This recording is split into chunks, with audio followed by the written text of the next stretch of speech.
Hi, and welcome to the Crit Hit Wild podcast, where we cover all things Marvel Crisis Protocol, and we do a new character every week. This week, we are doing Red Skull, the Master of the World, and I am your host, Fred. I'm Brad. And I'm Steven. And Brandon will probably be joining us later, but he is taking care of something a little bit more demanding of attention at this moment. But I would like to ask, how is everybody doing today? How are you doing today, Brad? I'm a little tired, but otherwise good. Yeah, we'll go into why here in just a second. But how are you doing, Steven? Yeah, I'm a little bit on the tired train too, but still good. I am also quite tired, but for an entirely different reason. I just spent the past few hours ziplining in the New River Gorge in West Virginia, and it was a ton of fun. I enjoyed it immensely. Uh, but the reason that the two of you are tired is because the two of you went to a tournament yesterday. It was the one being run by Bryce at Fabricators Forge, and I think that one of our own Brad took home the gold. Is that correct, Brad? I actually took home the Avengers Tower. Okay. uh, well, okay. What do you mean? I mean that they gave me an Avengers Tower that's also a dice tower. And you know how tall my bag is, Fred, for Uh-huh. MCP? It's a pretty tall bag. The tower's almost as tall. That's awesome. Actually, that sounds very cool. 3D printed. That's I want to see it. I want to see it. I'll bring it down sometime. Okay. If I can ever get any of you guys to play MCP with me again. I mean, I'll play with you. You just tell me that's what you plan on playing, and I'll bring my stuff. I know you will, Fred. You're not the one I'm talking to. Yeah.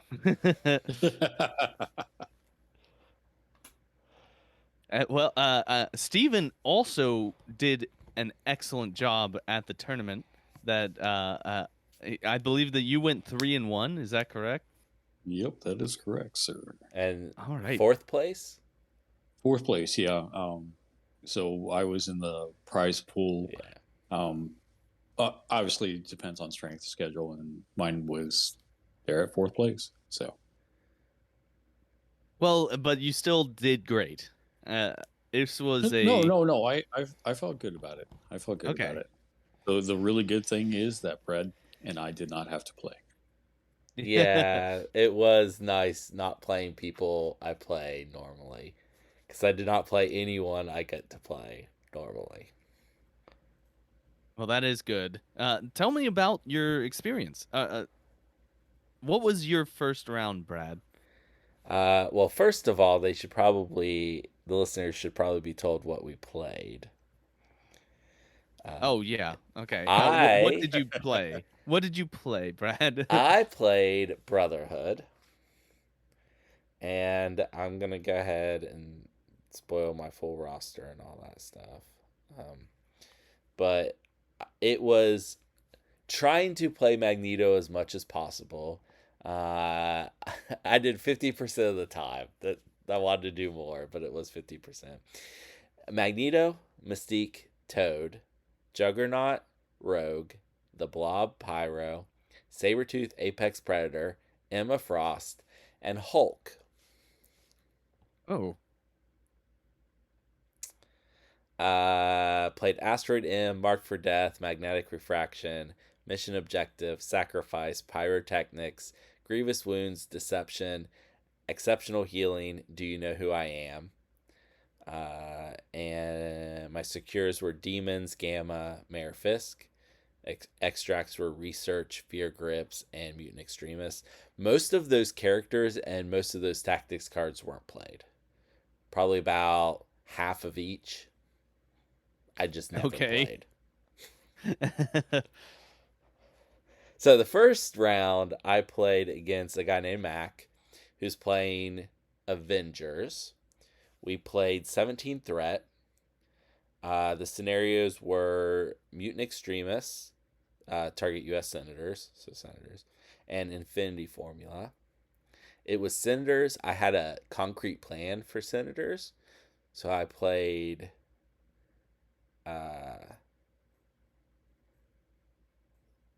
Mystique, Juggernaut, Uh, and Hulk, and somebody else. Pyro, okay. because Pyro won me the game, MVP. Uh, and he played Sam, Spider Woman, Black Panther, Luke Cage, Iron Man. Uh, the first round I scored 5 points, but he also scored 5 points. Round 2, he scored 5 points and I scored 5 points. Oh my goodness. Third round, I managed to score 5 points again, and he also pulled out 5 points. Oh no. Spider Woman, very hard to kill. Black Panther, impossible to kill. So that sucked. Yeah. Last round, it was, I think we were tied, and I had last activation with Pyro, and I walked, did the spender on Black Panther, which auto incinerates, and then played pyrotechnics to make him drop his senator, and pushed him off of the objective. So his 2 points became my 2 points. It couldn't have been tied because I ended up with 5 points. So I was down 5, his 5 to my 3. And then I just turned it the other way and won the game. Oh wow. So this was on a knife's edge. Yeah, this was game. such a close game. Wow. Okay. One of the things that helped me win was Hulk went from no extra dice to Iron Man going and Helios lasering him to 3 extra dice, and he dazed and killed a model on his activation. Okay. So he gave me extra dice so that I could take care of some models.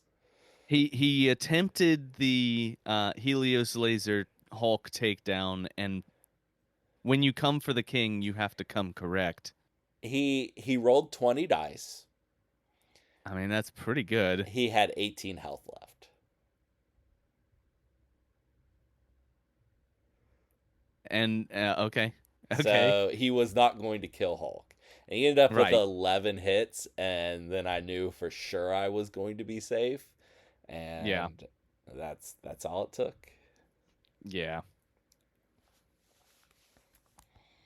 Are we going Well, round that'll by do it. round, or do you want me to do my second round? Yeah, let's go round by round so that you're not so it's not one person talking. I like that, Fred. You're such a Yeah. good podcast host.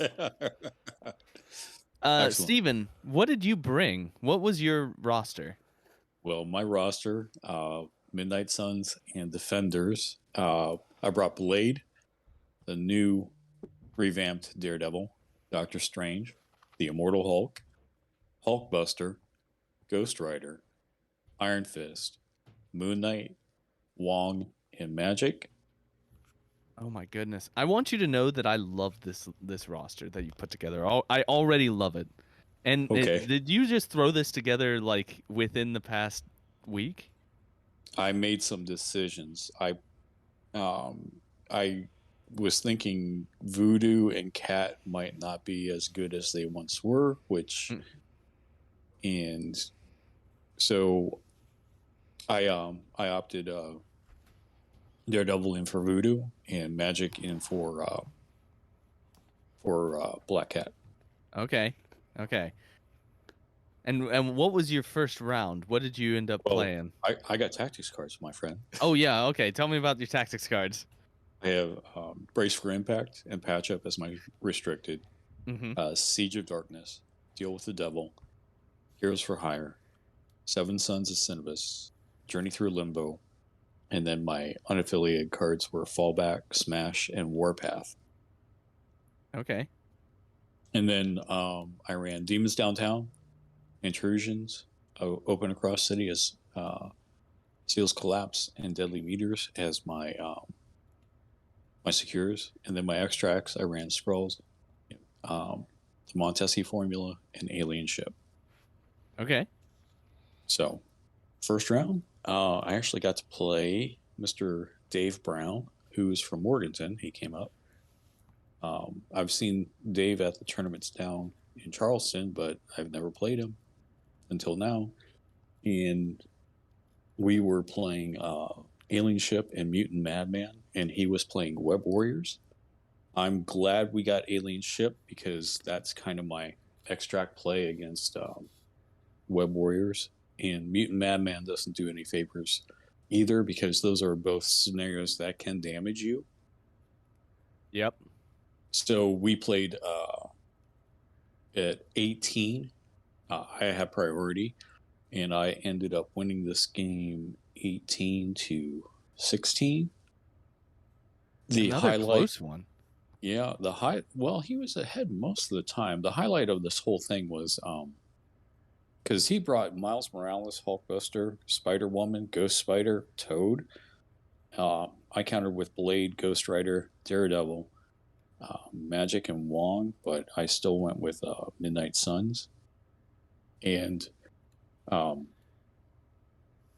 Ghost Rider definitely was a hero of the game. And that was because it's his movement and his retaliations if somebody's too close. And I went into Spider-Woman, but from range 3.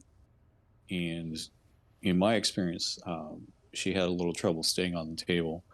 I had dazed her on round 2. And then on round 3, I did some more damage into her, and she was left on 1. And tragically, she had like 4 power on her. And Dave rolled dice and got a skull. And Spider-Woman was KO'd because of the Oh man, because of alien the ship. alien Yeah. ship. Yeah. Yeah. And Oh then wow. I went into Ghost Spider very, very hard also. So, Yeah. that leaves Hulkbuster, Miles Morales, and Toad. So, getting points, flipping points, and doing what you need to do. I mean, Ghost Rider last turn just did a Hell on Wheels.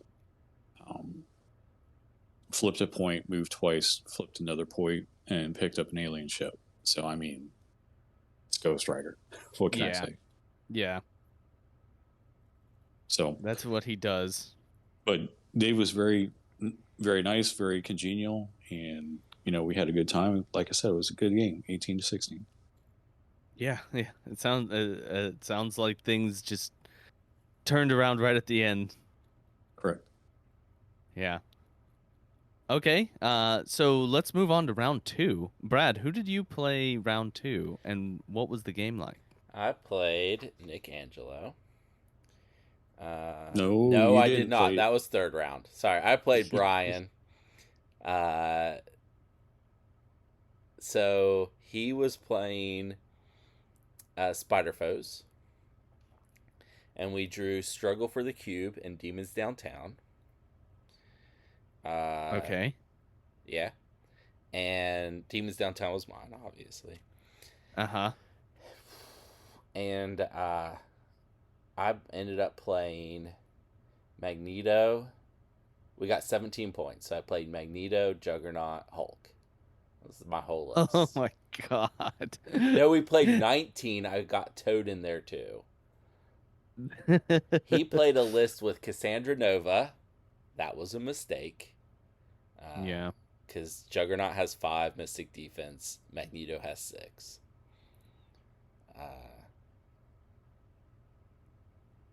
He also had Green Goblin, Rhino, Doc Ock,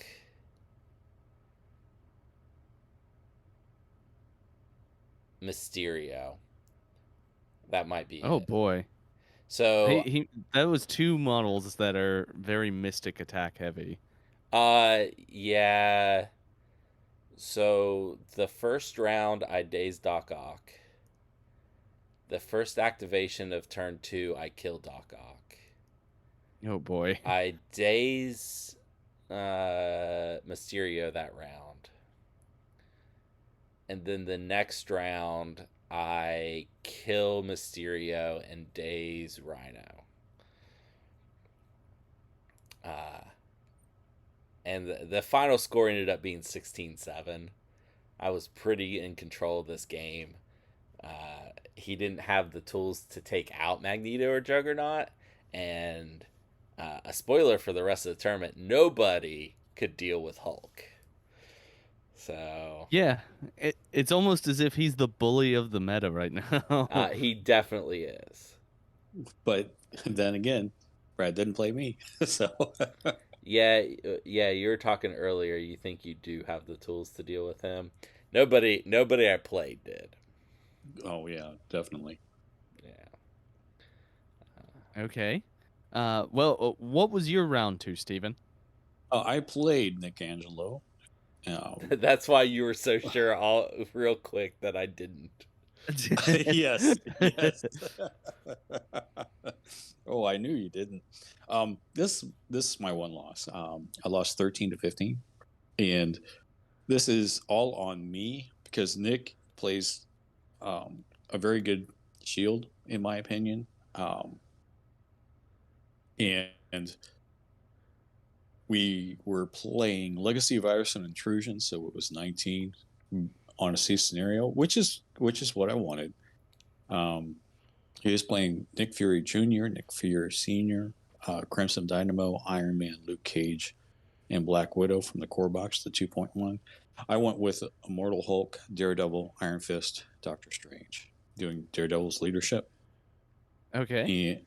And the problem is that with Daredevil, I missed a lot of his comeback trigger, to where, if somebody hits him, then he can go into them and hit them back for 2 power. Mm-hmm.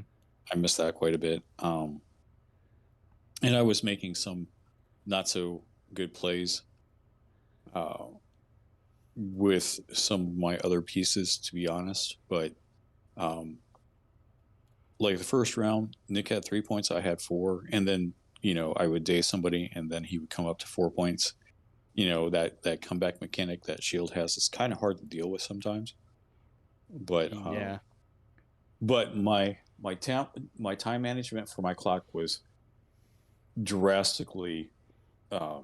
I've still got to get better at chess clocks, to tell you the truth. It was drastically poor. So what happened is that I actually went to time, and the rule now is that if you have an activation after time, your opponent gets 1 victory point. And I had 2 models to activate after time had expired. And you heard the score was 13-15, right? Right. So it was those 2 points that won him the game. Well, effectively, I mean, it was one of those things where Nick played a fantastic game. He's beat me twice now, and I haven't won any battles against him.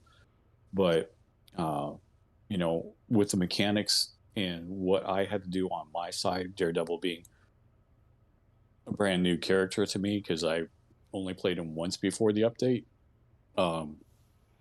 It was just being rusty and me getting into that mindset of like, what do I do next? What do I do next? And taking too long to think about it.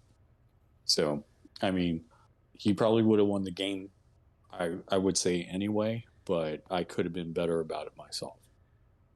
Okay. Well, let's talk about round 3. Brad, who did you play against in round 3? Nick Angelo. I think we know. Yeah, you've already said. So I didn't win a single priority roll, so I lost this one too. And we ended up on Gamma Wave hammers. And I had to pick threat. And I sat there looking. it was either 18 or 15, right? That's the right number for Gamma. Correct. And I sat there looking. I looked at my 15 lists. I didn't really like those. I looked at 18. And I was like, I really don't like those. What I'd really like to do is play what I played last round at 17. Magneto, Juggernaut, and Hulk. And then I thought, well, if I pick 18, I can do that. And he'll never see it coming. Oh boy. And sure enough, he didn't see it coming because I played a point down. Nobody does that. Nobody does that. Nobody does that. That's nuts. And the it was one of the Cleveland players was playing down the table from me. Is his name Glenn? Steven? Yeah. No. You mean Gilbert Rivera? Gilbert. I knew it was a G name. Gilbert was playing down there, and he was talking about how much he likes Brotherhood and stuff, and playing someone else instead of Juggernaut. So I enlightened him that Juggernaut, if you double move the first turn, you can pick up an extract and still have 2 power to do Asteroid M and put Magneto right where Juggernaut is without spending an action. And I said this right in front of Nick, and he, at the end of the game, he's like, you said exactly what you were gonna do, and I just didn't know how to prepare for it. Like, so Magneto dazed Winter Soldier first turn.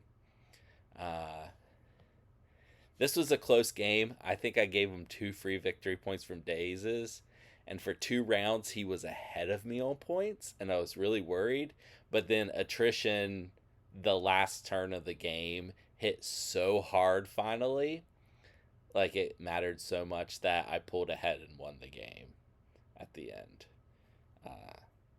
I think Hulk had 3 hammers. He killed Magneto.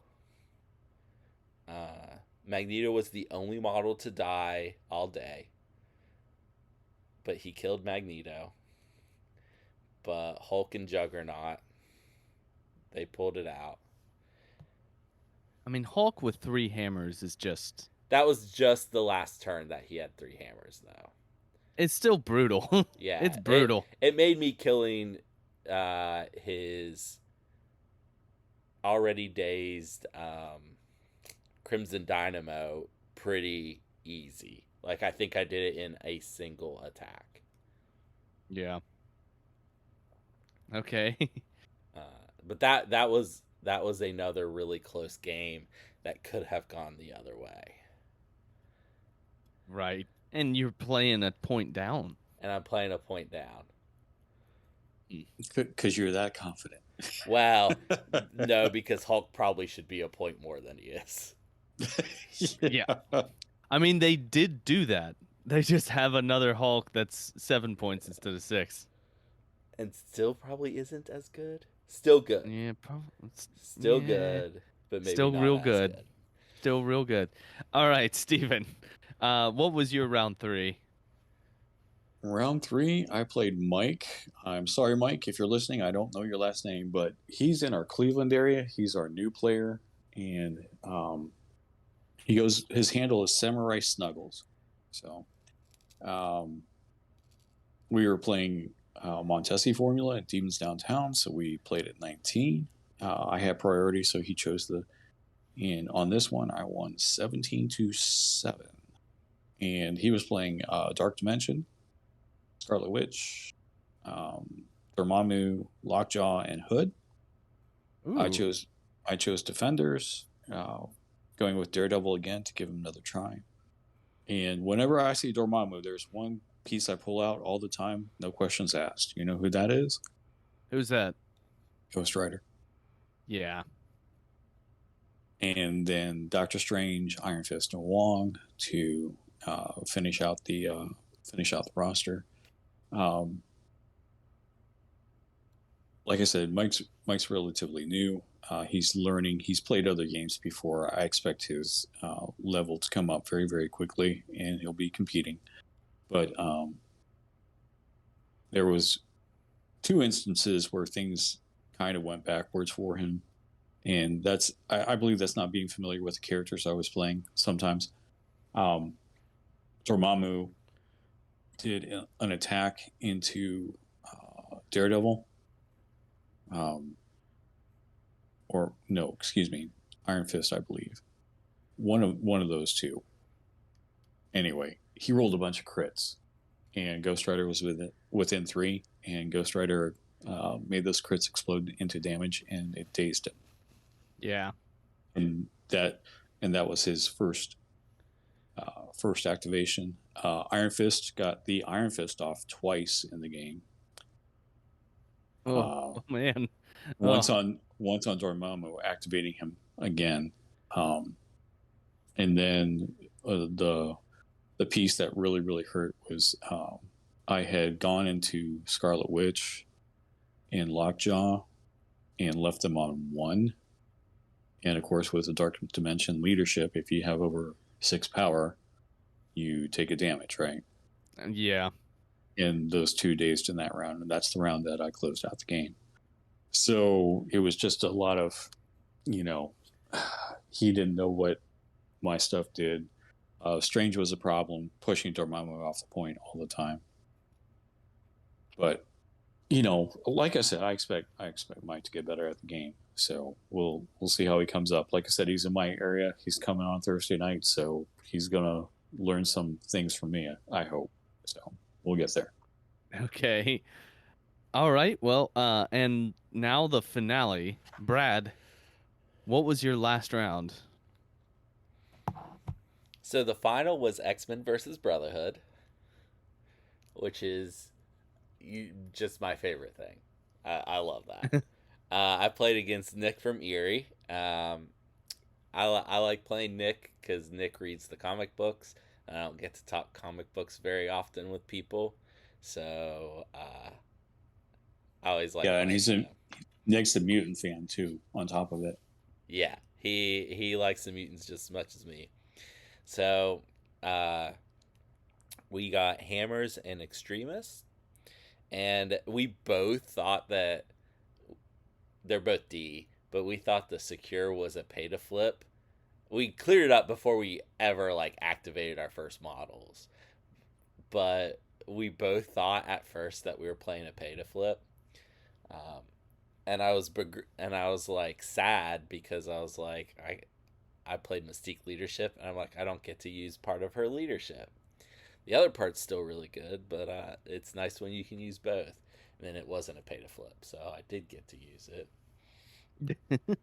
I played Mystique, Juggernaut Hulk, and Emma Frost. That's 18 points.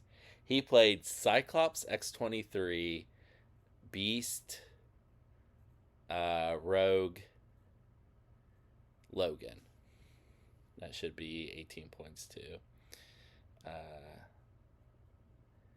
And Cyclops leadership, obviously, which was pretty good in this matchup. It helped a lot. That is so weird to hear. I know that we're gonna start hearing it again, but Cyclops leadership being good. He made a lot of extra power off of it. I had to back up with Mystique at one point because she was getting double teamed by Rogue and Beast. Hulk went right up the middle of the table. He ended up killing X-23 and Rogue.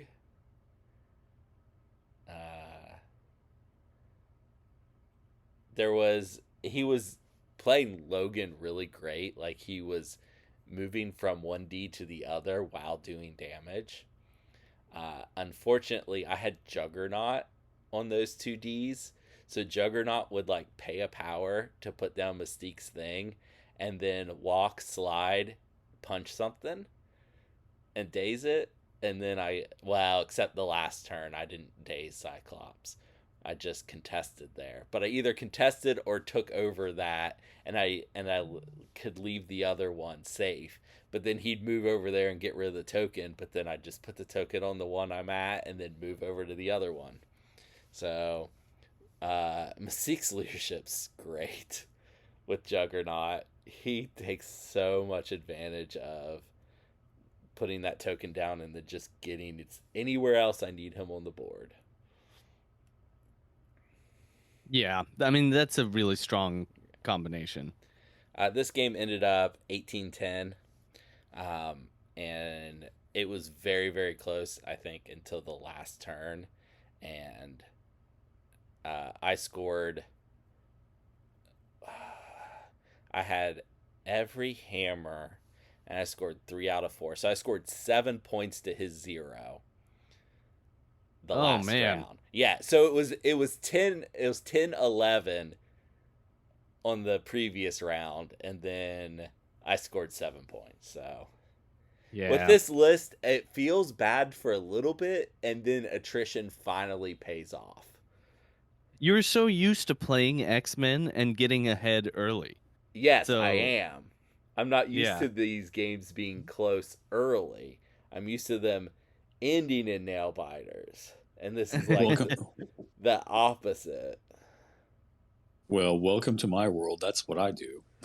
Yeah. I'm just not used to it. I really liked playing Brotherhood at this event, though. It was a lot of fun. Well, I'm glad to hear that. Are you gonna do it more often? For a little bit, I think. Okay. All right. All right. Well, Steven, what was your last round like? On my round 4, I was playing Mr. Gilberto Rivera, who Brad had mentioned before. He's from the Cleveland area. He plays on Thursdays. He also is an old 40K player, so he's going to probably pick this up pretty quickly and get on board with it really, really quick. So he's like, yeah, I'm going to compete. We're going to do this. So, but we had our last game. We were playing Skrulls and Demons. I had priority, and so he picks 20 points. And I ended up winning this one 15-9. We had time management issues again, but it was the last round, and we weren't super concerned about it. I mean, and the time management wasn't because of the clock. The time management was because of the tournament ending. But it was like we stopped the clock one time because Gilbert had to go to the bathroom and all this good stuff. But like I said, we weren't, immensely worried about the whole thing. So he was playing Hellfire Club. He's a mutant lover like Mr. Brad and Mr. Nick. And he was playing Emma Frost, Hulk, Beta Ray Bill, Colossus, and Wong, which by my count, there's only 2 mutants in there. Yeah. So we might have to. Although Hulk does understand the mutant supremacy and is a full Brotherhood member now.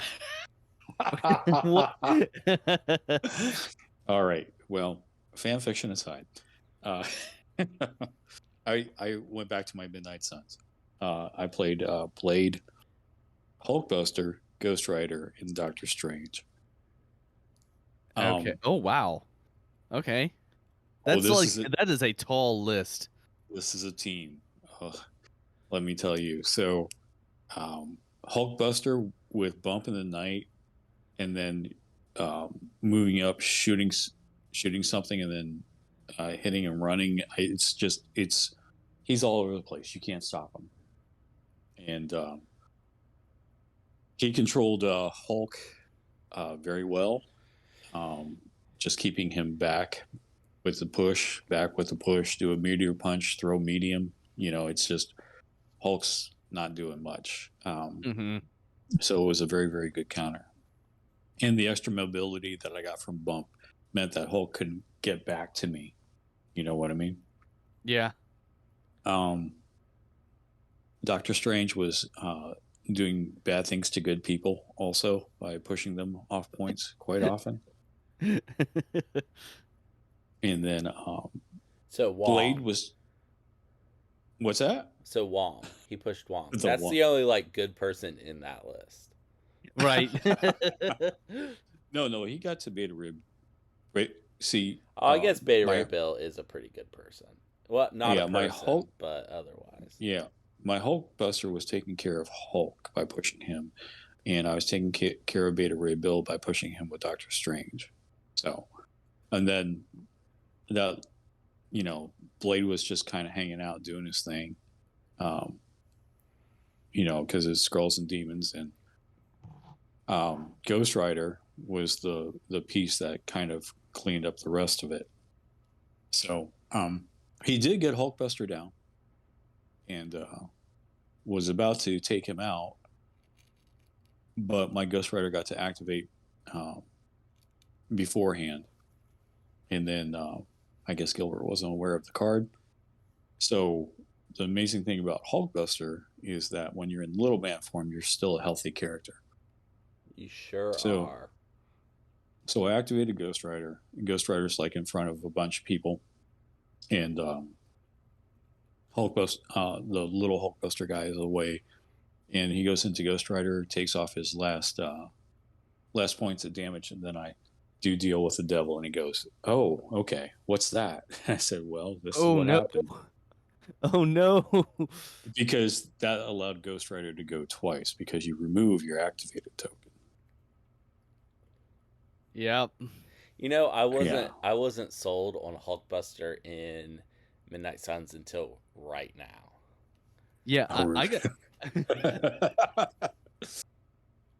Why is I that, gotta Brad? Why say. why are you sold on him? As soon as you reminded me that little Iron Man is still healthy, I knew where that was going. I see. No, That's a great combo. my 18 list is if I want to run affiliated, I run Hulkbuster, Immortal Hulk, and Ghost Rider because the other two are healthy. Yep, they sure are. So I mean, it's a lot of beef to go through, and then one of them comes back. So, um, yeah, but Gilbert was playing a good game. He was playing to his outs, but it was just it's the last game of the tournament. We know we're taking a lot of time, and like I said, he's going to get better. He's going to be playing me on Thursdays up here at the store, and you know, just like I helped my travel partner Robbie out with his list, not character wise per se, but like doing his crisis, so on and so forth, and he felt really good about it. And I have something to say about that after we conclude our tournament here. So anyway, so last round was Gilbert, and I won 15-9. I gotta ask. So that list that you were playing, it was extremely controlly. Like it was about like moving your opponents around. Was Yeah, because I'm not used to that as a Midnight Suns player. How did you feel like it felt? well, it was a blend between attrition and control, because Moon Knight has his control with his big hit, right? But only size 2, which is fine. Mm-hmm. Magic's in there because of Journey Through Limbo, but she also has her own ability to teleport, and then a bump on top of that is just kind of money. And she's a defender on top of it, right? Yeah. Then Iron Fist has control when he gets off the Iron Fist. If somebody has an activated token, okay, he throws any size. A lot of people miss that. A lot of people go for the activated token, but sometimes it's okay to see a big person, like say a Hulk or a Malekith, right? They're size 4, or even Sentinel Prime, and he hits them, and they're like, "Oh, okay." And I'm like, "Well, you're being thrown." They're like, "How do you do that?" And that's the part they miss on that. So those three pointers have control techniques. Daredevil, Yeah. when he gets off Devil's Deliverance, his push is any size. Okay, so he can take points that way. Blade doesn't have any control, but Doctor Strange does. Ghost Rider doesn't, but he's a porcupine, so that you put him up in the mix with demons downtown, and people are around him doing criticals, and he's just doing damage to them. And It's a wonderful and beautiful thing. And then Hulkbuster has his push, has his throws, and of course Hulk has his stuff. Immortal Hulk, I should say. So I mean, yes, it is a very control type, um, attrition type list, and it kind of blends well together. Yeah, I gotta say, what were your thoughts on new Daredevil? Like, did you enjoy putting him on the tape? It sounded like you put him on twice. Twice. Yeah. Well, actually 3 times because I played him under Midnight Suns one time. Okay. Well, how did you like it? Let's just say in the first game against Dave, he performed adequately, but not like I was expecting. In the second game against Mr. Nick Angelo, I started playing him better. And then by the third game, I had played him even more to his outs. So it was one of those things where it's just like, okay, this is a new character for me on the table. I'm familiar with this card, but I'm not familiar with all his triggers and stuff like that. So I was progressively getting better with him. But in the 2 games where I played his leadership, the rerolls were actually pretty impactful, to tell you the truth. Okay. Ghost Rider with rerolls is not good. For your opponent. Oh yeah, because he does Hell on Wheels. He gets in between 3 people, and then all of a sudden his Chains of Damnation has 3 rerolls on it. Yeah, you're right. So it's one of those things where, and Blade's mobility is actually really good now. Oh gosh, that upglow was magnificent. Throwing something, moving short, bumping, and then doing a katana, or moving up, not bumping, having enough power for Night of the Damn Fear, and then moving medium. It was crazy. Yeah, The only he's character, got so much. Oh, yeah. sorry. Go ahead. No, Go ahead. the only character I didn't play the whole game was during the whole tournament was Moon Knight, and I'm trying to justify whether I would take him in any of the games that I played. So I don't know. We'll find out. Moon Knight is one of those models that you don't think like you're like I'd rather bring Iron Fist or I'd rather bring I guess Magic now that you don't have. Do you have Black Cat even in your roster? No, Yeah, okay. nor Voodoo. Oh boy. That's going to be a learning experience not No, having. I didn't miss him. I didn't I miss him know. at all. I know. I mean, I'm going to have to make some changes to my roster and I am contemplating taking Voodoo out. And if Yeah. I do, that is a big change. That's a huge change. Well, you have to remember that Black Cat and Voodoo, except on his now, his basic attack, but you have to get 2 hits. They don't have any character control. Right. Yeah, I gotta say, I really like your list. Your roster was very cool. I am interested to try some of that out. Yeah, Moon Knight's the one that is kind of suspect now. So I'll be doing some experimentation. Okay. Okay. Well, that was I guess the 2 people who attended the tournament, their take on how things went down. Congratulations to Brad for winning, and also getting a qualifying place for LVO. Yeah. Yes. I have a guaranteed place in the LVO finals if I can make it. Yeah, Which I'm gonna. Well, I guess that's kind of a big if. Well, I'm guess gonna what? try. I have a place to stay if I go. Yep. So I'm gonna try real hard. Because I'm going to go no matter what. So yeah, I'm going to LVO. First time I'll stay in Las Vegas. I've been to the airport, but that's it. But I've never been. I've never been either. I figured this is as good excuse as any to get out there and do something, right? It sure is. Well, Uh, have fun out there, you two. You can well, go too, Fred. we don't. Yeah, you can go. I would say it's highly unlikely. January 18th through the 21st there, but Yeah. Well, you let's sounded talk so about sad when you said yeah. yeah. Let's talk about upcoming tournaments. So in October, the South Charleston game store is not going to have a tournament because the day we would have the tournament is the 21st, and that is when Second Wind is happening. Second Wind is happening on the 21st and the 22nd. If you are not already signed up, you're probably not going to make it. I think that the waiting Yeah. list is something like 40 people long. It's more So- than 40, and there haven't been a lot of drops so far this year. But Yeah. hoping Nick So Angelo gets in. He's in the single digits, so he has a chance. Right.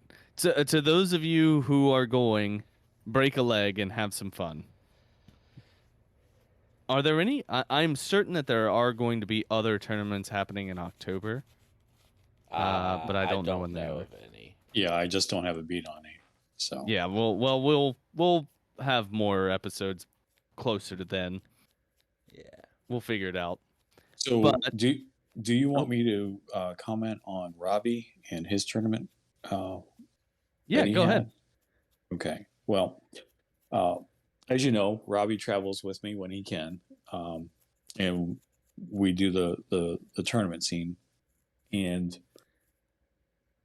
he is in love with the new cable leadership, right? And also he's liking Scott a lot. So he took an X-Force X-Men roster to the tournament. He went 2-2, and he really enjoys his roster now because of one big fundamental change. He was running Colossus, of course. He loves Colossus now, and he was trying to put in Wolverine and get off fastball special, right? That's such a good card. Yeah, but it's hard to get off if your opponent knows how to play around it, right? Yeah. So, and his Wolverine wasn't doing what he wanted Wolverine to do. And I said, just take out fastball special and run original Sabretooth. And oh my gosh, he has become a beast with that boy on the new X-Force leadership, because he was already good in X-Force before the leadership change. Yeah, but the leadership change, and even under Scott, he's good because he gets all that power now. Yeah. And it gives you a long mover, and he goes, well, what do I put in for fastball special? I said, Weapon X just program. Weapon X program. That's all you need to do. And he's like, oh my gosh, this is great. So now he's running Sacrifice. And if Sabretooth is close to somebody, he sacrifices into Sabretooth. He does an aggressive. If he's not close enough, he does a Warpath on top of that, and then he slashes back. I mean, it's ridiculous. That sounds great. I like that. So, but anyway, Sabretooth, real good. Old Sabretooth. I haven't played the new one yet, but this old Sabretooth is looking pretty good now. Yeah, I guess the old Sabretooth, I remember one time I was playing against Jared, and he basically got to live the dream. And things just fell into place in such a way that he got to do everything that old Sabretooth wanted to do. Fred. And it was incredible. Fred, it's Yeah? Jared. Of course it fell into place and he got to live the dream. Right, it's Jared. Yeah, but that reroll for X-Force, every time he does that slapback attack, Yeah. he can do it every time. It's amazing. Yeah. Man, the meta changed quite a bit with this errata. Like, a lot of stuff is going to be much more usable. We're gonna see a lot more X Force, I think. Good. Yeah, we played a game after the tournament, because we still had a little gas in the tank, and he pulled this out on me, and oh man, I was sweating bullets. It was a really close game. So We should I just probably should. we should just ban all the non-mutant characters and just play mutants the game. Well, the fact of the matter is, I probably shouldn't have taught him the things I taught him. So No, you absolutely do, because if he gets better, you get better. true, that is true. I'm just being a little bit selfish with that statement, I I guess. So, know. Like, but yeah, it's about the community and making everybody come up, right? So, yes. The high tide rises all boats, or whatever they say. right. So, shout out to Robbie and all the improvements that he made. Like I said, he had a really, really good time. He played Dave Brown also, and he lost to the Web Warriors, but still, it was a great time. And Dave was really, really generous and came up and thanked us both. And he said he was happy to play 2 games against us. That he had a really good time. So that was really heartfelt too. Yeah, Dave's a a good guy. dude. Yeah, yeah. So anyway, I'm good. We can go on to our character then. Okay. If there's nothing else to talk about, then I think that we should discuss Red Skull, Master of the World. This is Red Skull 3. He's named Johann Schmidt. His physical defense is 4, energy 3, and mystic 3. He has 6 stamina on his Should bring front up the side card. and on. Oh, what? Keep going, Fred. I just didn't have the card up. Oops. Okay. He has 6 stamina on both sides, on his front and back. He is 4 threat, size 2, and he moves medium. Hey Brad, why don't you cover his attacks? Okay. His first attack is an energy attack called Cosmic Burst. It's range 4, 5 dice, cost 0. But you can choose to make it Mystic if you want. After the attack is resolved, you gain power equal to damage dealt, and it has Wild Shock. His second attack is Mystic. It's called Reality Bows to Me. Range 4, 7 dice, cost 4. It has a trigger on a crit hit wild. Okay, right. Yep. Okay. Called Reality Rapture. After this attack is resolved, this character may make an additional Reality Bows to Me attack without paying the power cost. This additional attack must target a character within range 2 of the original target character that has not been targeted by Reality Bows to Me this round. So that's basically the same attack as Dormammu, right? M. Modok. Okay. Okay. Okay. Steven, why don't you cover his affiliation and his first 2 superpowers? Okay. He is a leader of the Cabal. My Cabal is only for the strong. Once per turn, while a non-grunt allied character is rolling dice as part of an attack roll, it may treat one fail result as a critical result. If it does, after the attack is resolved, the attacking character loses 1 power. If it does not lose power, it suffers 1 damage instead. He has a active superpower called Reshape the World. It will cost you 3 power. Choose an interactive terrain feature of size 3 or less and within 3, and throw it medium. This superpower can be used only once per turn. And then we have another active superpower, which is Nothing is Beyond My Reach. It will cost you 4 power. Choose this character or another character within 2 of it and place it within 3 of its current position. This superpower can be used only once per turn.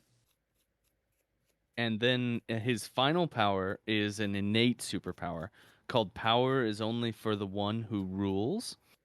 And when this character spends power to make an attack action or to use a superpower, it may spend power for the attack or superpower from an allied character within range 3 of it. Sorry. Okay, so that is what's on his card. Is there a tactics card that is associated with this gentleman that we needed to cover? I think so. I think so too, and I'm looking it up right now. The problem is that with I have to look up Johann Schmidt, You sure do. and sometimes that's okay. So there's one called Cosmic Obliteration. This one's new. Yeah, this one's a new card. It is unaffiliated and active, and Johann Schmidt may spend any amount of power to play this card. Remove all special conditions from Johann Schmidt, then choose one non-dazed enemy character within range 3 of Johann Schmidt. For each power spent to play this card, each chosen character gains one of the following special conditions: Hex, Root, or Incinerate. Huh. Huh. You may spend any. Okay, that is interesting. That's interesting. I'm gonna talk about a couple of the other ones. There's another one called Victory Assured. Mm-hmm. Is this one new? This one No, this came came. with Red Skull 2. This was Red Skull too. Okay. But it works. It still works for him. This is an unaffiliated active tactics card, and during an allied Johann Schmidt's activation, he may suffer up to 5 damage to play this card. This character may use the attack shown above once this activation. It is an energy attack called Electrostatic Discharge. It is a beam 3, power 6 for 0, or strength 6 for 0 power. And if this attack dazes or KOs the target character, this character gains the stunned special condition. And when making this attack, add attack dice to each attack roll equal to the damage suffered to play this card. Huh. I don't particularly like this one. That one's the one you just mentioned is best on the Red Skull original 2. core. No, the original core box Red Skull, Oh, okay. Okay. because you'll get power off those beams. Oh, yeah, you're right. I'm still going over Cosmic Obliteration in my head. That was that first one I read. What are your thoughts on that one? I want to hear everyone else's thoughts because I can't figure out whether I like it or not. Well, this is very similar to Scarlet Witch's The Whims of Chaos. Well, there's Okay. a one big difference. So you can pay 0 power to just remove all special conditions from them. Ooh. You don't That get actually you is don't very get the rest interesting. of the effect, but you get that. Can you remove stagger? I think you Yes. can. Yeah, absolutely. Oh wow. Okay. That is And an then interesting then little if you side benefit. if you pay power, you get gravy on your mashed potatoes. Like mashed potatoes Right. are good by themselves. Add a little bit of gravy, they might be even better. Well, But there's oh sorry, go ahead. no, but Scarlet Witch, like I said, she basically has a card that does the same thing, but it affects both enemy characters and her allies. Yeah. Okay. I'll say this. It is an effect that might be very useful. I'm not blown away by that card. There's another card that is for Johann that has Johann Schmidt with it, and that is the Hydra card, the High Council, a card that I still don't believe has ever happened. I don't believe it's ever happened. It might have happened. This card Maybe. is way more relevant now that we have a new Johann Schmidt and a new Helma Zemo. True. We have both So of those characters now. instead of going over all of it, you basically have to have Johann Schmidt, Arnim Zola, Strucker and Helmet Zero each do a specific Zero. thing on the battlefield. Zemo. I said Zero. Dagnabbit. Sure Helmet did. Zemo. They each have to do a specific thing on the battlefield, and if they all do their thing, you get to place an unused character of threat value 4 or less from your roster within range 2 of the character that plays the card. And it is now part of your squad. It's an amazing effect. It's incredible. It is so hard to pull off. I mean, it's easier to do cloning banks for what's his face? Mr. Sinister. Mr. Sinister. I think it's not worth that card is just not worth bringing in a competitive game. In a non-competitive game, go to town. I think it'd be fun. I believe this card is better with the first Red Skull also. I think you're probably correct. Because he can generate his own power and get up 6 power pretty easy. Yeah. All right, so let's talk about this affiliation benefit. The Cabal. My Cabal is only for the strong. Okay. So you get to treat a skull as a crit once. Mhm. If it does, you have to either spend a power, or if you do not lose a power, you suffer 1 damage. Once per turn. I think it's pretty good. It's not anything that's gonna blow the walls off the house, but it's not a bad effect. And you can choose whether you want to have to spend power for it or take a damage. Okay, Fred, I'm going to answer your question here. Are you ready? Okay. Hey, Brad, is Domino good? Oh yeah, so good. So, Brad, Listen. if you could have 5 people do domino things, would that be really good? Yeah, that would be excellent. Just so good. Listen, this isn't doing everything that Domino does. No, it's not, but still. It is good. I'm not saying it's bad. Hey, Fred, I yeah. have a question for you. Okay. Is Malekith good? I mean, yes, it's now more debatable. It is, but he's still pretty good. Uh-huh. What effect does he have? That's real good. Well, he can spend a power to make a skull act as a crit? Something like that? Yeah. Huh. Huh. Is that good? And do you think Malekith would do it? Would gladly sacrifice 1 health to do it when he has no power? Every single time. 100%. Yes. Listen, okay, you've convinced me. It's good. Debate ended.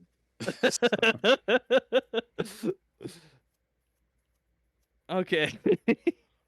All right. Well, he has a good affiliation bonus for Cabal, which is something that I guess the only other good affiliation bonus for Cabal is Malekith's. Yes. No, Red Skull won. I'm sorry. Nope. I mean, okay, so Red Skull 1's is good.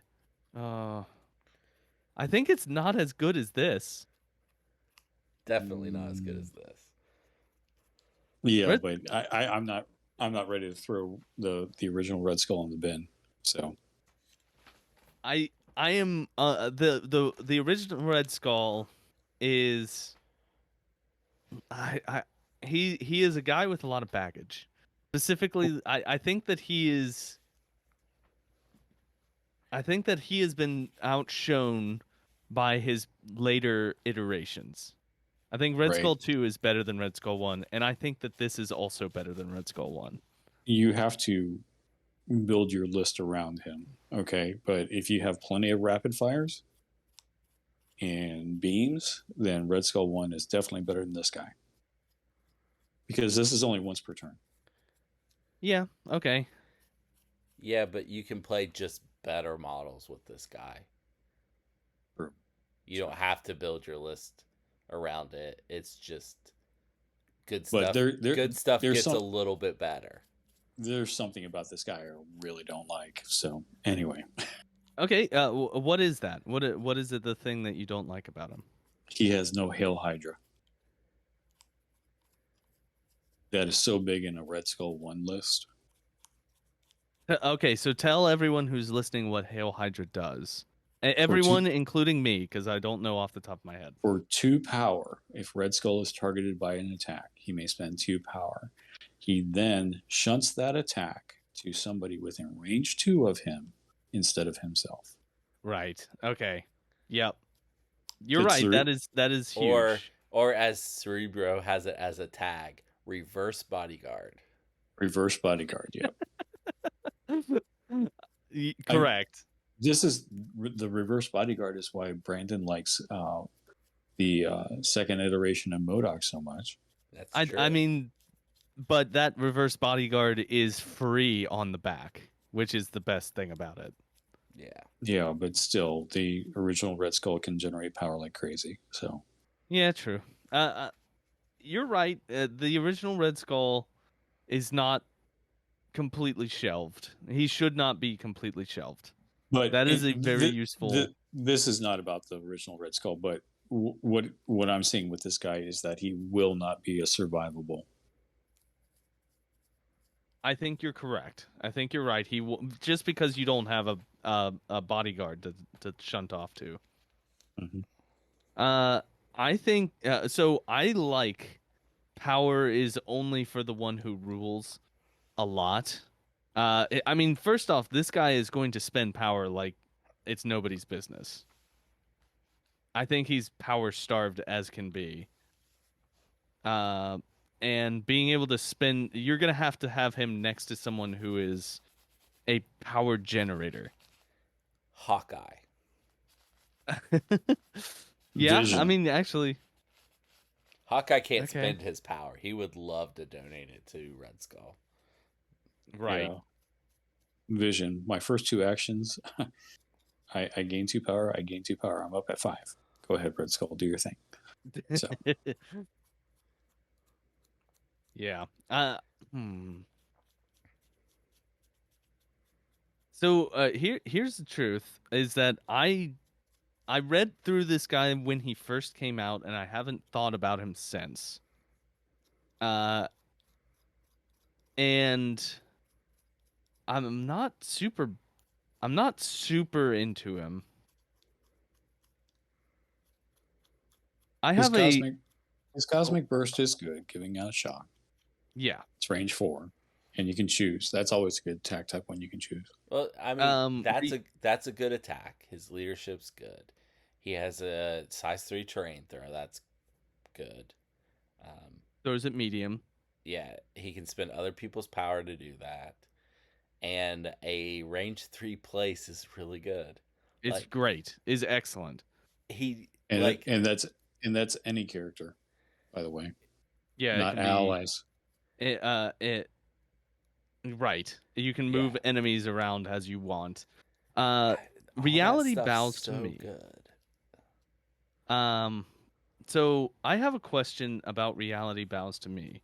If you do it twice and you get the trigger twice, you cannot pick the same character.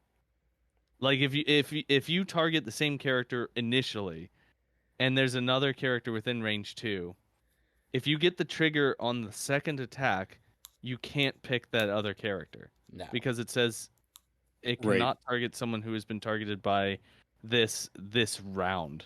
But if you have a chain of 3 people, it can go to the first one, second one, third one, but it cannot go from the first one to the second one back to the first one. Right. It has to continue effectively on a linear path. Think of it like chain lightning.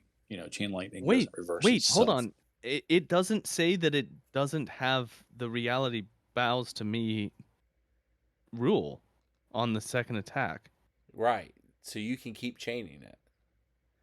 Just not back to a character that's already been hit. Oh, wow. Okay. Oh, and let's say you were to spend 8 power and do it twice. You don't have to. Well, no, he's saying like for his 2 actions. Like as the second action.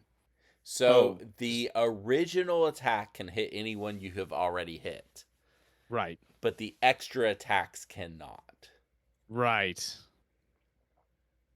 Okay. It works just like the Dormammu attack. Right. And it keeps it in check, because if you could do this twice to the same models and do the same chaining attack, it would be pretty devastating.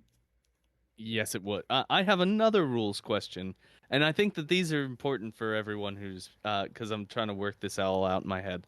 The way that it has worded his affiliation bonus, it may treat one skull result as a crit result. It Mhm. doesn't. It doesn't say it like treats it as a hit and blows up like a crit. It says as a crit result. Does that mean it could function as part of the trigger for reality rupture, or no? No, the dice have to actually show the symbols for triggers. Okay, I thought that And that was the case, but we it's worded in a way that's is that how the Malekith is worded and yes, yeah. It oh that doesn't is okay. actually change the face, it just counts as. Now the timing of this, last time I checked, what it may have been answered on the forum now, but the I don't think so until they're released. But the timing of Now, when this happens is up in the air. People think you can explode it. now Okay. the other thing is, if treat one skull as a crit result, Ghost Rider will treat that as a crit with his Wiccan's Judgment. Yeah, I think that's Okay. right. Okay.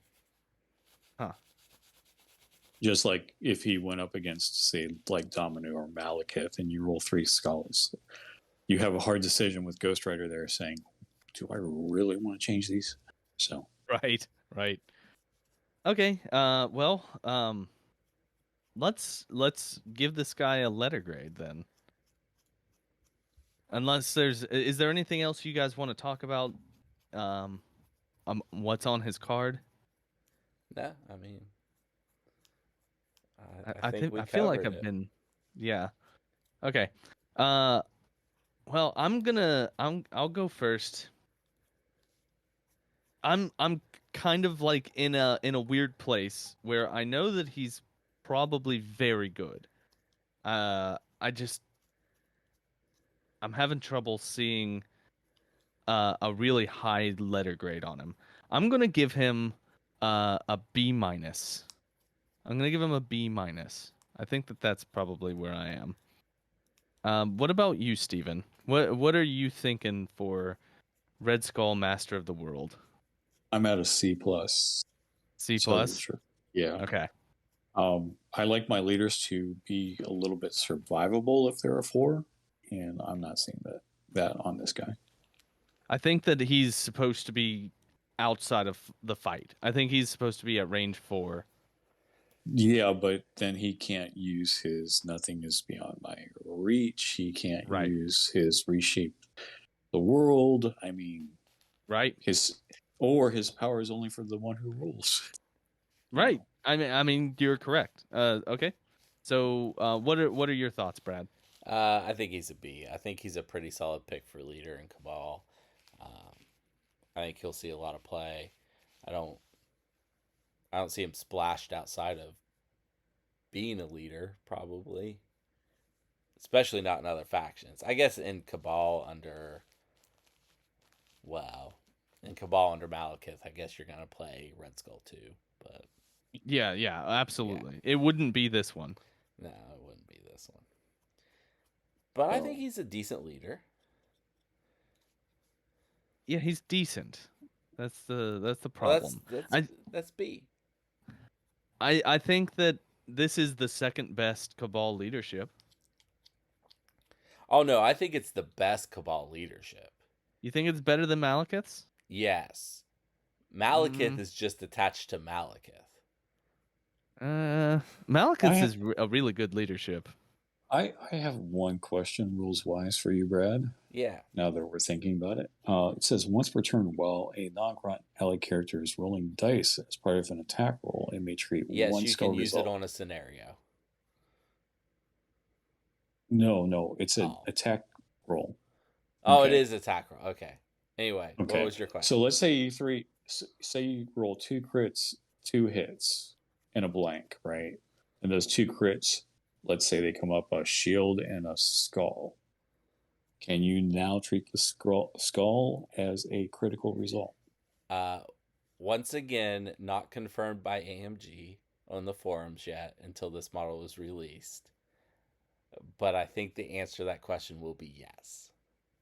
Yeah, I feel like Because it it has wouldn't. no timing listed that you can do it at any point in the attack sequence. So Right, it's not like right. Malekith or No, Domino then. no, it's not like Malekith or Domino. Okay, It is better, but limited to one. right. So in that scenario, what would happen is you would have rolled a skull off of an exploding crit, and it would be the same as if you had rolled a crit. You wouldn't roll another explosion, but it would Right. be a hit. It would Yes. be a success. Yes. Okay. All right. So we've got a B minus, and a C. C plus, sorry. C plus, yeah. Yeah, and I think that's probably right. That's where we are with Red Skull, Master of the World. Do you have any comic book recommendations about Red Skull again, Brad? This I is the sure third do. time you've had This to is do the it. third time, so this one was a little bit harder.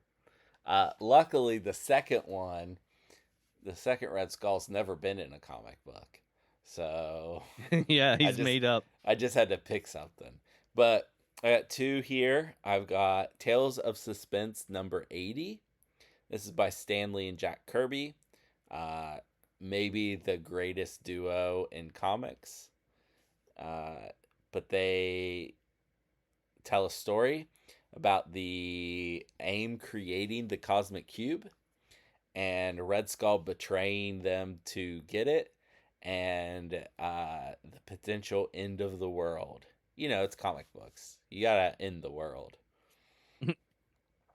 Uh, but it's just one issue story because back in the 60s when this came out, uh, instead of being a 5 issue arc decompressed story, they get right to it and tell that story real quick. Um, then Okay. the other story is called Red Star Incarnate, and it's by Greg Pak and Mirko Kolak. So when we did original Red Skull, core box Red Skull, I talked about an issue where you got uh, Red Skull's whole story in one issue, his rise to power and all that. This is a 5 issue series detailing his origin, starting when he's a teen, I think, young, uh, and showing his rise to power and why he became the man he is in great detail. So, if if you liked that single issue I recommended, I'd say go back and read this. Um, Fill in some gaps. Okay. I all right. Well, is that it? Is that the That's it, two that Fred. you've got? Okay. That's I'm Fred. tired. Fred. I apologize. I'm not being as bantery as I normally am, I feel like. Oh yeah, and like, uh, rip Jared. He's resting in peace at home with his family. Um, but for some reason he's really good about getting asking up follow questions that lead to talking about Magneto eating box for several minutes, um, like in that core box Red Skull episode. So if you haven't listened to that one, that's a good one. You should go listen to it. Yeah, I try to do what he does, and I just do not have his ability to engage, I guess. I'm also tired. That's my excuse. That's what I'm gonna go with. Well, Steven, I have a question for you. Sure. Do you have an affiliation that's not Cabal where you would like to put this Red Skull? Well, Where you think he would work well? I would have to put him also not in Hydra, right? Because he's affiliated there. So Do we know that? Is We that a we do okay? not know that, but probably. He's probably. probably a Hydra affiliated. So I have two, and Brad's going to hate me for the one, so I'm just going to say the one. I'll go I ahead. I like, well, Magneto Brotherhood. Okay, never mind. Go to the other one. You're right. I hate it. Go on. Yeah. So the other place I would curiously put him is in M'Baku's new Wakanda leadership, Ooh. because he's got that shock trigger, and he also has that reality rapture. So if you get a wild in that role, and you need either a hit or a crit, there you go. Okay. That makes Reality sense. styles to me. Reality. Yeah. Mm-hmm. I think he'd probably be pretty good in that list too. I Moving like it. M'Baku around. Okay, well, all that's left is my non sequitur recommendation. And what I'm gonna bring this time is a movie that's a stone cold classic. I'm pretty sure I didn't recommend this at Red Skull 2. I may have, but I don't think I did. I don't think But that is you may not have been on that episode, Fred. Red Skull 2? I Were was you? absolutely on that Oh, okay. episode. You didn't talk in the part I listened to. Sorry. Okay, well, I'm sorry. Well, I'm gonna tell you to go watch the original Matrix. This is a movie that I think it's one of those movies that has impacted culture enormously. People still talk about this as a concept. I mean, I think the I think, Fred, if we have any Gen Z listeners, and I've seen the stats and we don't, but I think they're going to have a Shakespearean experience with The Matrix. And by that, I mean they're going to read it and be like, this stuff is so cliche. Oh yeah. But it's cliche. Why are they using this language that's 20 years out of date? Well, no, it's just like the story beats and stuff are going to seem so like cliched because so many things have ripped off the Matrix, but the Matrix invented it. Right. The Matrix did so many things first. Actually, it is another movie I think invented it, but Matrix did a real good job copying it. The Matrix was the one that struck and caught fire in culture. Yeah. It also straight up continues to rule. I watched it like 3 years ago. It's still good. It holds up as a movie. Lawrence Fishburne, Keanu Reeves, Carrie-Anne Moss, they are great in this movie. Like, they are carrying this thing through.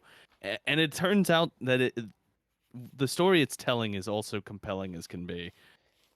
Gen Zers, if you like John Wick, watch this movie. And watch Equilibrium, the movie that Matrix kind of stole its thing from. Equilibrium, also a pretty good movie.